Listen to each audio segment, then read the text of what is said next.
99% of the problems of a business owner, it's in here. If you're in a place and you're stuck, it's because you're running 95% of your days on autopilot. You're doing the things that you were programmed to do. You are the computer programmer of your supercomputer, and most people don't realize that. So with that being said, when it comes to the subconscious mind, there's a lot of stuff out there with people talking about what the subconscious mind is, what it isn't, how it works, why it's important. What would you communicate to people? Why even bother learning about the subconscious mind in the first place? Why spend time, if I'm a business owner, learning about the power of my subconscious mind if I could just be spending that time getting more leads or closing more deals? What's the power in that? Why even spend time in that area? Because it puts you in a program. If you're in a place and you're stuck, it's because you're running 95% of your days on autopilot. You're doing the things that you were programmed to do. We learn how to drive. It takes us about 6 months to a year to learn how to drive. But after that, we drive to and from work every day. And we don't even think about driving. We do it subconsciously. We do 90% of everything that we do subconsciously. When you bring consciousness to the subconscious, now all of a sudden you get to decide what that program is. You are the computer programmer of your supercomputer, and most people don't realize that. So if you're stuck as a business owner, your business isn't moving the right way, it's you. As the business owner,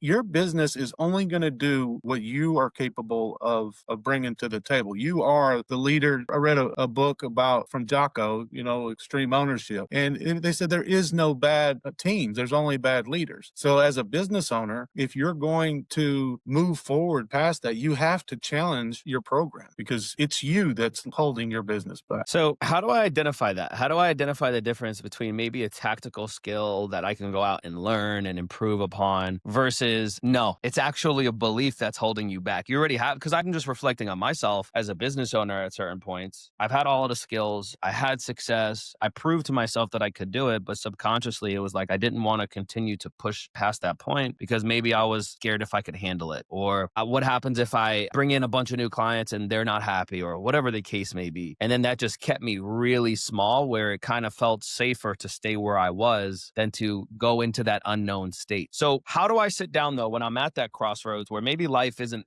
really that good? And once again, it might just come down to silence like you alluded to, but how do I differentiate, especially as a business owner, which a lot of people that are going to be tuning into this are, how do I differentiate between I have a skill issue or a tactic issue, a strategy issue, or it might be actually something in here in my mind that's holding me back? I'm going to say 99% of the problems of a business owner, it's in here. As soon as you remove some of these mental blocks that you're unworthy, Michael Jordan talks about most people weren't afraid to miss the game-winning shot. They were afraid to make it, right? They were afraid to make it. And that's where it comes back to a core belief. There's 4 major core beliefs that they all channel down to: unworthy, unlovable, stupid, and ugly. And that unworthy one, if you're afraid because you don't feel like you're worthy, there's a program inside of you that says you're not worthy, your subconscious mind is going to create failure. If that makes sense, like if you have a program inside of you that says you're unworthy or you're stupid, your subconscious mind is going to create your environment. And if your environment has a program that says you're unworthy, you're not going to succeed at the level that your conscious mind says you're capable of doing. And as soon as you remove those, everything just opens up. The universe starts opening up. All of a sudden you get a new client. All of a sudden you get these new things because the subconscious mind has